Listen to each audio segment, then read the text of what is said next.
जय जय श्री राधे श्याम। देवशयनी एकादशी की आप सभी को बहुत बहुत हार्दिक शुभकामनाएं।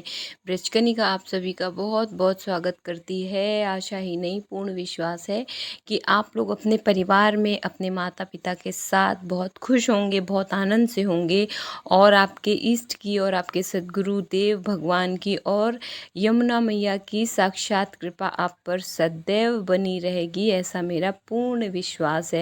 तो सबसे पहले आज देवशयनी एकादशी के दिन आप हमारी यमुना मैया के दर्शन कीजिए, जैसे कि हमेशा एकादशी पे मैं करती हूँ।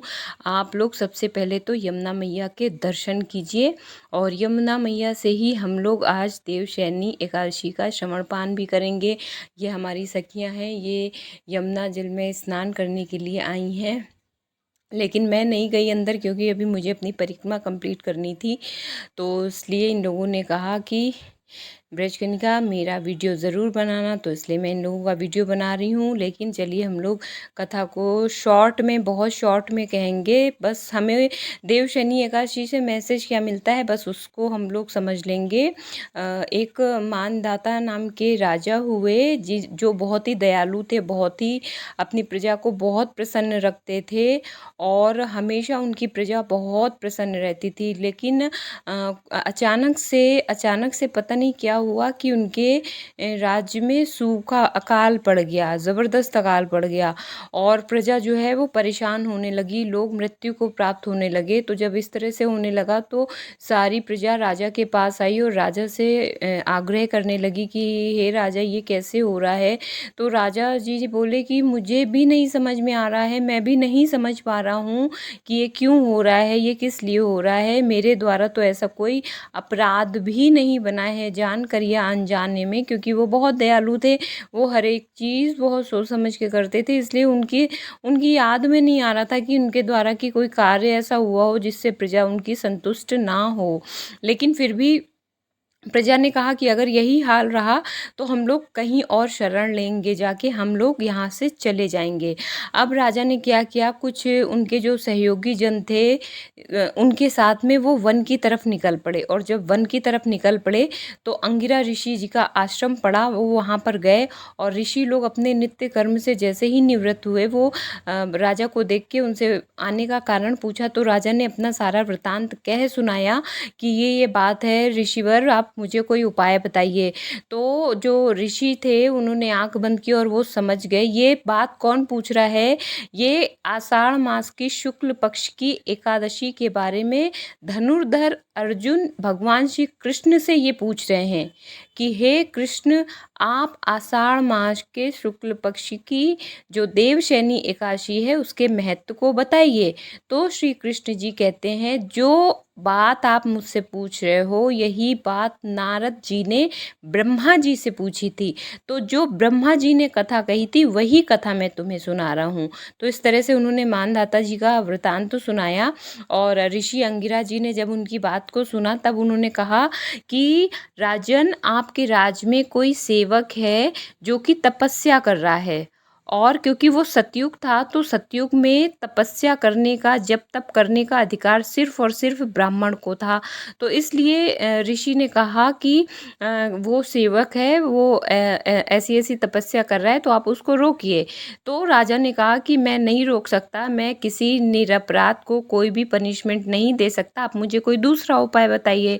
तो ऋषि ने कहा कि आप एक काम करिए, आषाढ़ मास के शुक्ल पक्ष में जो देवशयनी एकादशी आएगी उस एकादशी का आप व्रत कीजिएगा, विधि विधान से व्रत कीजिएगा, दान दीजिएगा, रात्रि जागरण कीजिएगा और इस तरह से करने से आपकी प्रजा जो है खुश हो जाएगी और आपकी मनोकामना पूरी होगी। तो राजा ने यही किया और जो वर्षा तीन वर्षों से जो वर्षा नहीं हुई थी और देवशयनी एकादशी के व्रत से वहाँ पर बहुत घनघोर वर्षा हुई जिससे पूरी प्रजा प्रसन्न हो गई। बोलो भक्त और भगवान की जय। ऐसे हैं हमारे विष्णु भगवान जी, श्री हरि जी। अब वो शेष क्षीर सागर में निद्रा के लिए चले गए हैं, इसे योग निद्रा भी कहते हैं। और बहुत सारे पुराणों, पद्म पुराण में तो ऐसा भी लिखा हुआ है कि इस व्रत को करने से जाने अनजाने में आपसे जो भी पाप हो गए हों उनसे मुक्ति मिलती है। और ब्रह्मवैवर्त पुराण जो है उसमें भी इस व्रत की चर्चा आती है। उसमें भी ऐसे ही कुछ लिखा हुआ है कि अगर आप इसका व्रत करते हैं तो जाने अनजाने आपको मोक्ष की प्राप्ति होती है। आप जान के व्रत रहिए, अनजाने में व्रत रहिए, मतलब आपने दिन भर कुछ भी नहीं खाया है तो भी अगर आप किसी तरह अन्न का त्याग करते हैं तो भी आपको कई सारे पुराणों में इस कथा का वर्णन मिलता है। तो ये देखिए, श्री धाम वृंदावन की परिक्रमा चल रही है। ये बहुत सुबह का टाइम है और बहुत अच्छी परिक्रमा चल रही है। हजारों हजार भक्तगण आज सुबह से दोपहर हो जाएगी, रात हो जाएगी, शाम हो जाएगी, ये लोग परिक्रमा देते ही रहेंगे। तो देवशयनी एकादशी का व्रत आप लोग उपवास ज़रूर करें। और जो नहीं कर सकते हैं प्लीज़, जो वृद्ध हैं, जो छोटे बच्चे हैं या जो बीमार हैं, जो नहीं कर सकते, तो प्लीज़ वो लोग ऐसा ना करें कि उनकी तबीयत और बिगड़ जाए, क्योंकि गर्मी बहुत पड़ रही है। हाँ, आप व्रत की जगह, उपवास की जगह ये कर सकते हैं कि किसी ज़रूरतमंद की सहायता कर दीजिए, किसी को रहने का स्थान दे दीजिए। आपकी वजह से किसी को कहीं तीर्थ में या किसी धाम में चाहे कुछ ही समय के लिए ही सही उसे वास मिल जाए, इस तरह की हेल्प कर दीजिए। हर समय यही ज़रूरी नहीं होता कि आप पैसे से ही हेल्प करो। हेल्प हर तरह की होती है, जिसकी ज़रूरत है सामने वाले को वैसा हमें कर देना चाहिए, है ना। तो ये है देवशयनी की एकादशी का महत्व। तो आप लोग ज़रूर उपवास करें और ब्रजकनिका के साथ आज चलो हम लोग राधा रानी जी को याद करते हैं। और देवशयनी एकादशी में आज हम लोग एक बहुत प्यारा सा भजन गाते हैं। कभी परिक्रमा में मैं भजन गाती नहीं हूँ, नाम संकीर्तन करती हूँ, पर ये संसार को देख देख के ना मन अजीब सा हो जाता है। कभी कभी ऐसी ऐसी चीज़ें देखने को मिल जाती हैं, ऐसी ऐसी चीज़ें सुनने को मिल जाती हैं जिन पर ट्रस्ट भी नहीं होता। तो ना बिल्कुल अजीब सा होता है मन की, यार इतना दुख होता है इस संसार में। ठाकुर जी कितनी रक्षा करते हैं, कितनी सुरक्षा करते हैं, लेकिन फिर भी कहीं ना कहीं थोड़े बहुत जो भी दुख हैं वो देखने को मिल ही जाते हैं। तो आइए हम लोग भी साथ में एक भजन गाते हैं और सबके लिए प्रे करते हैं कि सभी लोग खुश रहें। दरबार में वंशी वाले के दुख दर्द मिटाए जाते हैं, दुनिया के सताए लोग यहाँ, दुनिया के सताए लोग यहाँ सीने से लगाए जाते हैं, दरबार में बंसी वाले के दुख दर्द मिटाए जाते हैं।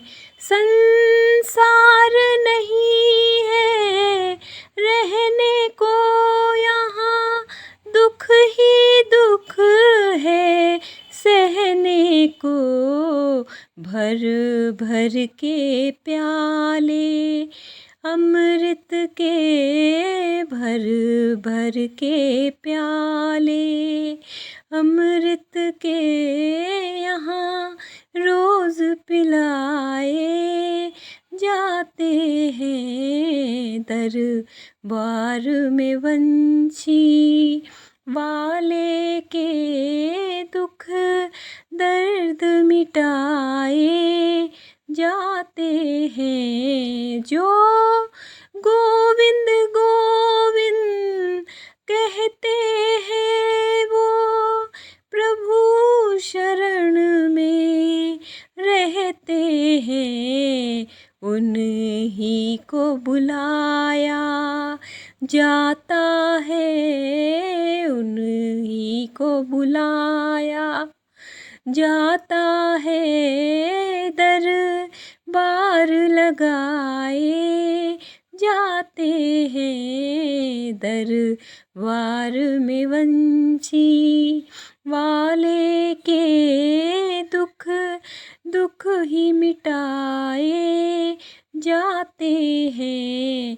पल पल में आस निराश हुई, दिन दिन घटती, पल पल बढ़ती, दुनिया जिनको ठुकरा देती, दुनिया या जिनको ठुकरा देती वही गोद बिठाए जाते हैं। दुनिया जिनको ठुकरा देती वही गोद बिठाए जाते हैं। दरबार में बंसी वाले के दुख दर्द मिटाए जाते हैं। सर रख कर तसल्ली पर आ जाओ, हसरत है जिन्हें कुछ पाने की, मेरे गोविंद को पाने के लिए, मेरे गोविंद को पाने के लिए कुछ कष्ट उठाए जाते हैं। दरबार में बंसी वाले के दुख दर्द मिटाए जाते हैं। दुनिया के सताए लोग यहाँ, दुनिया के सताए लोग यहाँ सीने से लगाए जाते हैं। दरबार में राधा रानी के दुख दर्द मिटाए जाते हैं। दरबार में राधा। बोलो राधा रानी की जय, बोलो श्याम सुंदर भगवान की जय। जय जय श्री राधे, जय जय श्री श्याम। जय हो मेरे बांके बिहारी लाल की जय हो। अब सौंप दिया है जीवन का सब भार तुम्हारे हाथों में है, जीत तुम्हारे हाथों में और हार तुम्हारे हाथों में। मेरा निश्चय बस एक यही, एक बार तुम्हें पा जाऊं मैं, अर्पण कर दूं जीवन भर का सब भार तुम्हारे हाथों में। अब सौंप दिया इस जीवन का, इस जग में रहूं तो ऐसे रहूं जैसे जल में कमल का फूल रहे। मेरे अवगुण दोष समर्पित हों करतार तुम्हारे हाथों में। अब सौंप दिया इस जीवन का। मानुष का जब जब जन्म मिले, इन चरणों की मैं पुजारन बनूं। इस पूजक की एक एक रग का हो तार तुम्हारे हाथों में। अब जीत तुम्हारे हाथों में और हार तुम्हारे हाथों में। जब जब संसार का कैदी बनूं, निष्काम भाव से कर्म करूं। फिर अंत समय जब प्राण तजूं, फिर अंत समय जब प्राण तजूं, करतार तुम्हारे हाथों में, अब सौंप दिया इस जीवन का। मुझ में तुझ में बस भेद यही, मैं नर हूँ तू नारायण हो। मैं हूँ संसार के हाथों में, संसार तुम्हारे हाथों में। अब सौंप दिया इस जीवन का सब भार तुम्हारे हाथों में है। जीत तुम्हारे हाथों में है, हार तुम्हारे हाथों में। बोल संचार के रचैया की जय। इन्हीं शब्दों के साथ देती हूँ अपनी वाणी को विराम, क्योंकि मेरी परिक्रमा शेष है। मैं करूँगी अपनी परिक्रमा पूरी, और आप लोग भी आज नाम संकीर्तन कीजिएगा, जितना हो सके दान दीजिएगा, अच्छे कर्म कीजिएगा। व्रत नहीं रह रहे हैं तो भी किसी की हेल्प ज़रूर कीजिएगा, और अपनी छत पर पानी का कटोरा ज़रूर रख दीजिएगा, क्योंकि गर्मी बहुत पड़ रही है। अपना ध्यान रखिए, माता पिता का ध्यान रखिए। जय जय श्री राधे